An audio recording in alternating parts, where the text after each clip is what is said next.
Hi, I'm Tim. Welcome to Watchbox, and thanks for logging on. If you love this watch, email me, tmosso@thewatchbox.com. It's in the description below. Your purchase and pricing email question line for buying this or any watch you see on any Watchbox platform. Please reach out to me directly, tmosso@thewatchbox.com. Today, we are discussing a lovely throwback to the early days of the Roger Dubuis brand.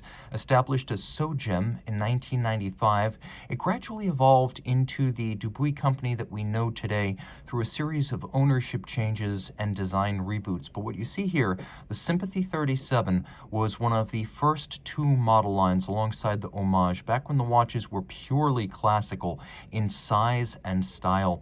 This is a bygone era of one of the pioneering independent horology brands, and these early watches are supremely collectible on those terms. So what we're looking at here is the original Sympathie case, white gold, in 37 millimeters. In profile, you can see that this is number 6 of 28 created in this distinctive style, and it features the first generation Sympathie design. It was a very complicated case shape with the outer bezel, inner bezel, crystal, and dial, all featuring this undulating, curved, and pointed profile. And later on, they would simply do away with the inner profile. They would just make it a round dial, round crystal, and round inner bezel to make it cheaper to produce. These earlier models are the more collectible of the two series. Now, taking a quick look, 37 millimeters is the size, but it really doesn't wear that way, though it is quite slim and only 7.6 millimeters thick. It's 46.9 millimeters from lug tip to lug tip, which sounds really small, and then 20 millimeters between the lugs. But when you put it on the wrist, you realize that the shape of the lugs and the shape of the case matter as much as the raw size. You can see it looks quite large on my wrist of 16 centimeters circumference,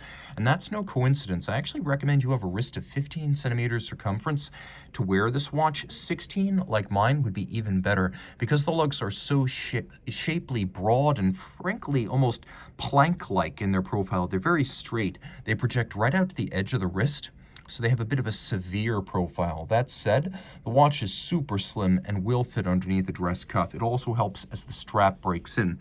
Now, the strap is superbly constructed, very thick leather, high-grade cuts, medium rectangular scale, matte finish black, calfskin on the bottom, and it's a bonded design. So when you have binding that's bonding, you don't have a stitch. What you have instead is adhesive to hold the two sides together, which creates a nice seamless aesthetic.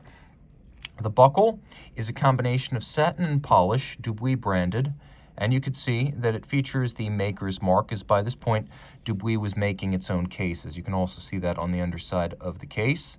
And you'll take a quick look at the watch and see that it is a strong shape. The Sympathie is beautiful. It looks like molten metal drawn out and then flash frozen.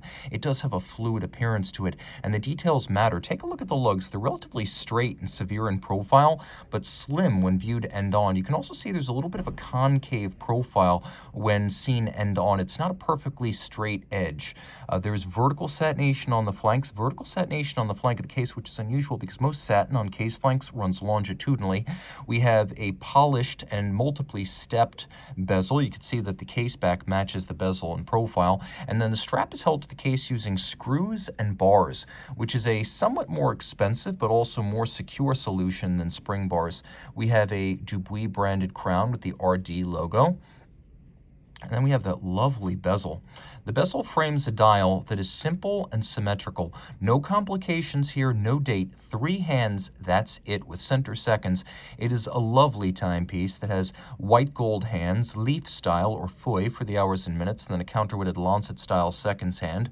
We also have a lovely Trackout board on which you can realize that this is Swiss Geneva quality handmade. That's what the GQHM means. It is an English abbreviation. And then Bulletin d'Observatoire, and it is a Besançon observatory chronometer certified as a fully cased up watch at the observatory in Besançon, France. It's a very old school way of certifying a chronometer, and Dubuis was definitely that, a veteran of Patek Philippe and many other haute horlogerie endeavors prior to creating this company with his business partner Carlos Diaz. Now, the dial features a number of different finishes. You could see that there is a rather dramatic sort of frosted profile that underpins the seconds, the minutes, and the hours. And then we have a vertical satination with a crosshair at center. So it is a dramatic looking thing, and you can see that there are a few splashes of color, the minutes and seconds around the outer track. It is a wonderfully balanced, beautiful, and ambitious style, and Dubuis pulls it off. Turning it all over, we have the Roger Dubuis caliber 57. Now, this started life in the late 70s as the Longines L990. It's also been used by Breguet as the 8810 and the 8815. It is a unidirectional winding, thin, fine, automatic movement. It has 2 barrels, a 44-hour power reserve, pivots on 25 joules. It is chronometer certified, and as you can see, it is Geneva hallmark. The stamp, the Poinçon de Genève, present and accounted for, and Dubuis does an enormous amount of finishing on this movement to make it its own. It beats away at 4 hertz, again, 44-hour power reserve, but the reason it has 2 barrels isn't so much for an extended power reserve, but to make the release of torque very even and consistent, so it doesn't gallop too fast when it's highly wound, nor does it slow down unduly and lose a ton of balance amplitude after 24 hours. Modifications include the use of a swan's neck fine adjustment mechanism. You can see that it, as well as the stud holder, black polished. All screw heads black polished with chamfered slots in circumference. We have traditional abrasive wheel Côte de Genève laid down by abrasive wheel rather than stamped.